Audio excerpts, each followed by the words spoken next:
Philippines మనీలాలో జరిగిన అంతర్జాతీయ అందాల పోటీల్లో భారత పతాకం రెపరెపలాడింది. భారత్కు చెందిన షెర్రీ సింగ్ మిసెస్ యూనివర్స్ 2025 కిరీటాన్ని దక్కించుకున్నారు. ఈ ఘనత సాధించిన తొలి భారతీయురాలిగా చరిత్రలో తన పేరును లిఖించుకున్నారు. మనీలాలో జరిగిన 48వ ఎడిషన్ పోటీలో షెర్రీ 120 మందితో పోటీపడి కిరీటాన్ని కైవసం చేసుకున్నారు. షెర్రీ సింగ్ కు 9 ఏళ్ల క్రితం వివాహమై ఒక కుమారుడున్నారు. ఆమె అంతర్జాతీయ అందాల పోటీల్లో విజేతగా నిలిచిన తర్వాత ఈ విజయం కేవలం నా ఒక్కదానిదే కాదని, హద్దులు దాటి కలలు కనే ప్రతి మహిళదని అన్నారు.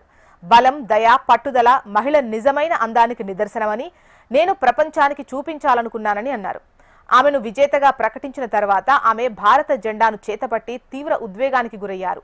చారిత్రాత్మకమైన ఈ విజయం భారత్ను గర్వపడేలా చేసిందని మిసెస్ యూనివర్స్ పోటీ నిర్వాహకులు ప్రశంసించారు.